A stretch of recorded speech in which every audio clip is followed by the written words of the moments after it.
Is there a dark side to mega church? Is a question here I saw on the internet. But I'm wondering if there's even a bright side to mega churches. Now, there is some reasoning why I think some folks might want to believe that mega church is the way to go. You could maximize the use of the space in one little area with enough parking and so on. You could have where you could have maybe 20 churches, because if you could have like 6,000 people in one church, you might take maybe 50 churches to have that same number. And again, you don't have to have as many pastors. You maybe have one main pastor and probably three and some other assistants and so on.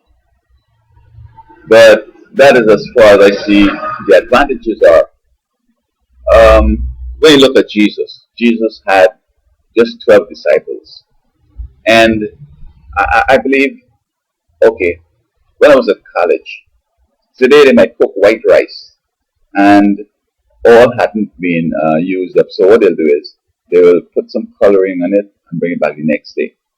But you will know it because they're clumps. So when you open the clumps like that, you can see the color hadn't penetrated into the clump. So you know it's the old rice they brought back. And it's the same thing with religion. Religion's supposed to be exposing everybody to Jesus, such that he could transform the life and make it better.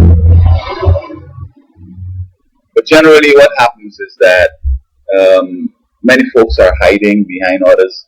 And if of a church of 6,000, if you have maybe 50 people who are going to heaven, that's a lot. Because it's a whole variety of games to come up with. Old and big girls with nice cars and big jobs going there. Same thing with guys. It's about being seen and so forth.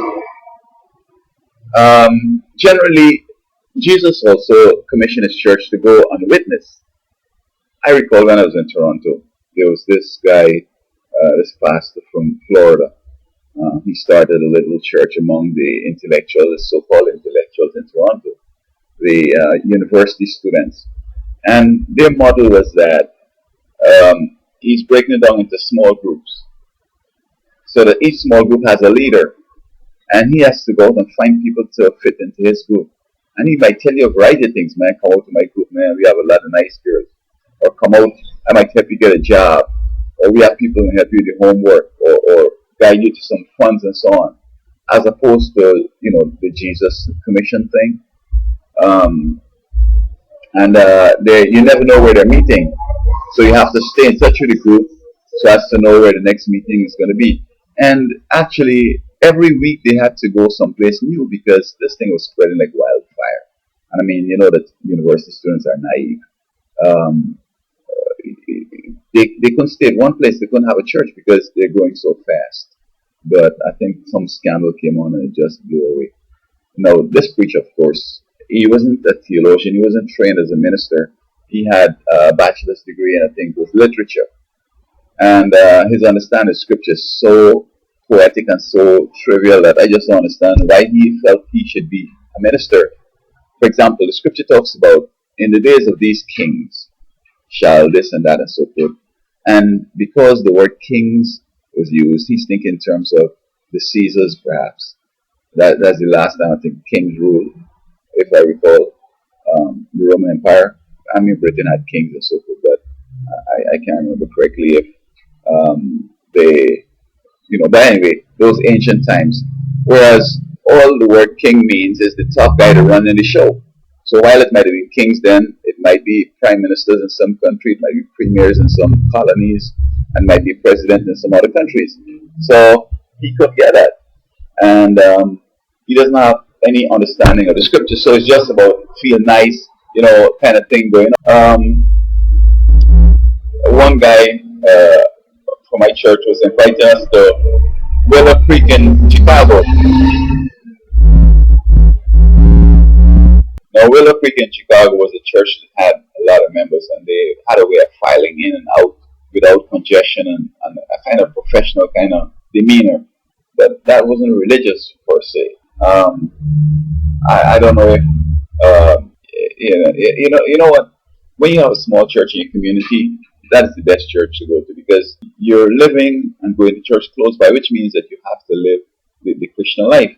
Now, if you're just coming out of town, from out of town, and then you're doing anything over there and just come over and everybody thinks that when you put on that sanctimonious face that everything is good.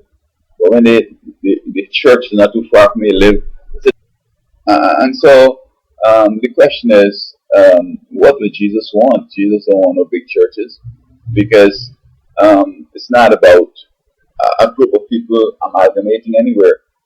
Those same 50 churches spread around the state, it means that it would be attracting people in the vicinity. And if each does that, and if every person lives because they're living close amongst each other, and you have to really truly put the Christian life into practice, then the whole nation, the whole state is going to have a special relationship.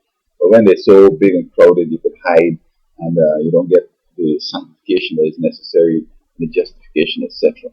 So I don't see any bright side to mega churches. And also on the dark side, um, you find that when the economy is moving good, again, it's just one property, one mortgage, but it's big, and the expenses are humongous. So that when people start to lose their jobs, and people start to move out of the area and so on, it's very easy for that church to collapse, because, I mean, that kind of expense and that kind of revenue that they were experiencing, it's changed. The expenses are going to remain, and the revenue is going to drop, just like Crystal Cathedral. They have to go into bankruptcy, etc. And I don't see how God is going to call some people to form a church and from going to bankruptcy and all that stuff. So I don't think see any positive things about these mega churches. I think they're just Satan's way of sort of fooling people, and creating this kind of big letdown for a whole host of them, because again the ministers are able to do things that aren't right and so on, getting some of the sisters, etc. But as I say, the strategy and the model how they evangelize is not correct. They don't teach people the truth and then invite them over to come over to continue life. It's that you come over to join the clique, and they're moving together, they're always together, and that kind of stuff. It's just like more like a cult.